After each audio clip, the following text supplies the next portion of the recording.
Hello students, today let us learn the second part of the third chapter, Two Stories About Flying from your textbook, First Flight.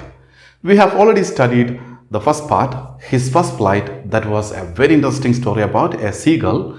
And in this second part, we have the story of humans. It is another interesting story, the black aeroplane. Aeroplanes used to be white, but why here it is a black aeroplane? That we will get to know at the end of this chapter. Before we get into the chapter, let us find out some details about the writer Frederick Forsyth. Frederick Forsyth is a British writer. He was born on 25th August 1938 in Ashford, Kent County in England. He is the author of the best-selling thriller novels, noted for their journalistic style and their fast-paced plots based on international politics and personalities. He attended the University of Granada in Spain and served in the Royal Air Force before becoming a journalist. The Royal Air Force is the aerial warfare force of the United Kingdom. Forsyth was a reporter for the British newspaper The Eastern Daily Press from 1958 to 1961. His experience as a news correspondent gave him the knowledge to write realistic thrillers. His notable works are The Day of the Jackal, The Odessa File, The Dogs of War, The Fourth Protocol, The Fist of God, and The Black Aeroplane. And this story, The Black Aeroplane, is a very interesting one. It gives us a very good lesson that when we take a decision, take it after thinking about it many a times. This story has some amount of mystery in it. It tells us how one's judgment gets misled due to fantasizing or daydreaming and how it creates problems in one's life. In this story, the narrator is a pilot. He is flying from France to England. He is so eager to meet his family and have a good breakfast that he takes the wrong decision of facing the storm instead of doing the right thing, that is, returning to France. Miraculously, he manages to escape with the help of a mysterious aeroplane. This lesson teaches us that we should not lose hope under any circumstances. Now let us move on to the story, The Black Aeroplane. The moon was coming up in the east behind me, and stars were twinkling in the clear sky above me.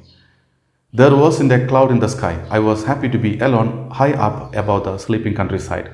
I was flying my old Dakota aeroplane over France back to England.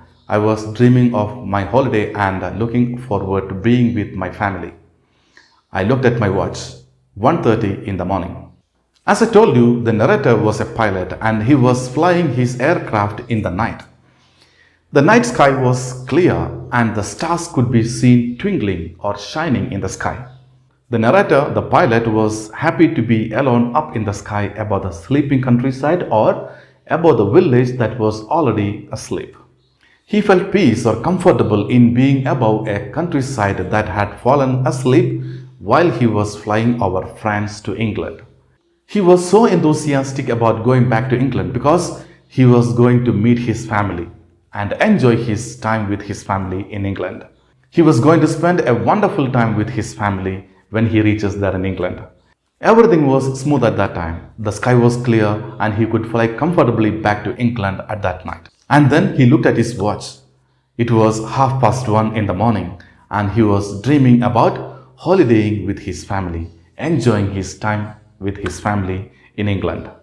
I should call Paris control soon, I thought. As I looked down past the nose of the aeroplane, I saw the lights of a big city in front of me. I switched on the radio and said, Paris Control, Dakota DS-088 here. Can you hear me? I'm on my way to England, over. The voice from the radio answered immediately, DS-088, I can hear you. You ought to turn 12 degrees west now, DS-088, over. When he looked past the nose of the aeroplane, he could see the lights of a big city. That big city was Paris. Here, there is one term used, the nose of the aeroplane. It is a very important part of a flight. Like the tip of an arrow, it decides where the plane is going to. When the aeroplane was flying above France, he thought of informing the Paris control room about his presence and taking instructions on direction. He informed about his presence in the Paris sky to the control agency, and they replied with further instructions on directions. They instructed him to turn 12 degrees towards the west. I checked the map and compass, switched over to my second and last fuel tank, and turned the Dakota 12 degrees west towards England. I'll be in time for the breakfast, I thought. A good big English breakfast. Everything was going well. It was an easy flight. After receiving the instructions from the Paris Control Agency, the pilot geared up and followed the instructions of the Paris Control Agency strictly. And then he checked his fuel tank. He found that the first fuel tank was empty. And then he put the second and the last fuel tank into operation. There was very little amount of fuel left in the second fuel tank, and he knew that it was enough to reach his destination, enough to reach in England. But all this time he was dreaming about the time that he was going to spend with his family, and then he started thinking about having a satisfactory breakfast with his family. He was feeling comfortable as everything was going smooth as he expected or as he planned. Paris was about 150 kilometers behind me when I saw the clouds, storm clouds. They were huge. They looked like black mountains standing in front of me across the sky. I knew I could not fly up and over them, and I did not have enough fuel to fly around them to the north or south. He flew about 150 kilometers away from Paris. But now he started to observe clouds in the sky. The storm clouds. The presence of storm clouds made it unsafe to travel by air because there were chances of a storm, chances of a violent wind. The clouds were so huge and dark, that's why the pilot compared them with black mountains. He knew he couldn't pass them or cross them as it was impossible to go above them or escape them with the amount of fuel that was left in his fuel tank. I ought to go back to Paris, I thought, but I wanted to get home. I wanted that breakfast. I'll take the risk, I thought, and flew that old Dakota straight into the storm. The right decision would have been to fly back to Paris safely, and his inner self whispered him to fly back and be safe in Paris. And when the sky was clear, he could continue his journey. But his decision-making power was controlled by his desire to meet his family and to have that wonderful breakfast with his family. He wanted to be with his family so desperately and have that English breakfast he had been dreaming of all day. That's why he took the decision of not going back to Paris. And thus, he headed the plane right into the clouds, into the storm clouds. He took the risk of going into the storm clouds. It was a big risk that he took. Inside the clouds, everything was suddenly black. It was impossible to see anything outside the aeroplane. The old plane jumped and twisted in the air. I looked at the compass. I couldn't believe my eyes. The compass was turning round and round and round. It was dead. It would not work. The other instruments were suddenly dead too. When he took the aeroplane into the clouds, it was so dark around the flight because of the storm. Nothing was visible outside the plane. He started losing control of the aeroplane. He wanted to see which direction he was heading, and he checked the compass. But to his surprise, the compass and the other instruments had stopped working because of the bad weather. He became helpless in the midst of that storm cloud. I tried the radio. Paris Control, can you hear me? There was no answer. The radio was dead too. I had no radio, no compass, and I could not see where I was. I was lost in the storm. When he realized that all the instruments were dead, he thought of taking instructions from the Paris control room. And then he tried calling the Paris Control Agency who had helped him earlier, but he could not get connected because along with all his instruments, the radio was also dead because of the bad weather. He was completely lost in the storm clouds. There is no way of escaping from that storm clouds now. Then, in the black clouds quite near me, I saw another aeroplane. It had no lights on its wings, but I could see it flying next to me through the storm. I could see the pilot's face turn towards me. I was very glad to see another person. He lifted one hand and waved. "Follow me," he was saying. "Follow me." He knows that I'm lost, I thought. He is trying to help me. But surprisingly, in the midst of nowhere, when everything failed, he saw a ray of hope. He saw another aeroplane quite near to his aeroplane.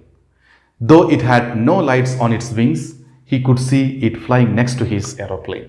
He felt relieved when he saw another pilot's face and his willingness to help him to escape the storm clouds. He told himself that the other pilot was very kind and he was trying to help him. He was feeling totally relaxed. He turned his aeroplane slowly to the north in front of my Dakota. so that it would be easier for me to follow him. I was very happy to go behind the strange aeroplane like an obedient child. The narrator was so relaxed to find another aeroplane and the willingness of that pilot to help him. The other pilot took his aeroplane ahead of the narrator's aeroplane, and the narrator found it easier to follow the strange aeroplane. And he followed the strange aeroplane like an obedient child. After half an hour, the strange black aeroplane was still there in front of me in the clouds. Now there was only enough fuel in the old Dakota's last tank to fly for 5 or 10 minutes more. I was starting to feel frightened again, but then he started to go down and I followed through the storm. Suddenly I came out of the clouds and saw two long straight lines of lights in front of me. It was a runway, an airport. I was safe. I turned to look for my friend in the black aeroplane, but the sky was empty. There was nothing there. The black aeroplane was gone. I could not see it anywhere. For half an hour, the pilot followed the strange aeroplane. When he checked the fuel indicator, he was scared because there was very less amount of fuel left in it. That would be sufficient for flying hardly another 5 to 10 minutes. But then the black aeroplane began to fly down. It was only then that he started coming out of that storm clouds and he could see the runway to land his aeroplane safely. As he was landing his aeroplane, he looked around to find his friend who helped him to escape that storm clouds. And he checked everywhere, but he could not find that. The aeroplane and the pilot had disappeared. He could not find both there in the sky. As soon as he came out of that storm clouds, the black aeroplane had disappeared. I landed and was not sorry to walk away from the old Dakota near the control tower. I went and asked a woman in the control center where I was and who the other pilot was. I wanted to say thank you. She looked at me very strangely and then laughed. Another aeroplane up there in this storm? No other aeroplanes were flying tonight. Yours was the only one I could see on the radar. So who helped me to arrive there safely without a compass or a radio and without any more fuel in my tanks? Who was the pilot on the strange black aeroplane flying in the storm without lights? The narrator did not know where he had landed. Still, he was not afraid of leaving his aeroplane unattended in that airport. As soon as he landed in the airport, he headed straight into the control room to ask about the other pilot who helped him to escape from that storm cloud, who saved him from that dangerous situation. When he asked about the other aeroplane and the pilot, the lady in the control room, she gave him a very strange look and she began to laugh, and she informed him that there was no other plane in the sky except his because of the bad weather that night. His aeroplane was the only one that was flying in the sky that night, that she said. He was terribly surprised to hear that, and he was left with a lot of questions. Who helped him to arrive there safely without a compass or a radio and without any more fuel in his tanks? Who was the pilot in the strange black aeroplane flying in the storm without lights? And he left that airport astonished or surprised with a lot of questions unanswered in his mind. For these questions, he had no answer. Where did that black aeroplane come from? Who was that pilot? How did he reach in that airport without a compass, without any other instruments to reach there, and without even sufficient fuel in his fuel tank? But the answer to those questions in his mind was his confidence and his willpower. Without confidence and willpower, he wouldn't have been able to escape from that dangerous cloud, from that dangerous situation. When he was trapped in that storm clouds, he did not panic. He did not lose hope at any point of time. Instead, he had a very strong determination to reach his destination. And so, his mind rose to the situation and saved himself from the danger. This story, The Black Aeroplane, teaches us a great lesson that we should never lose hope in any critical situation. We should keep our hopes completely alive so that we will be able to overcome any difficult situation in our life. That's all the chapter. Now read the chapter, The Black Aeroplane, and answer all the questions given under the heading, Thinking About the Text. Thank you for watching.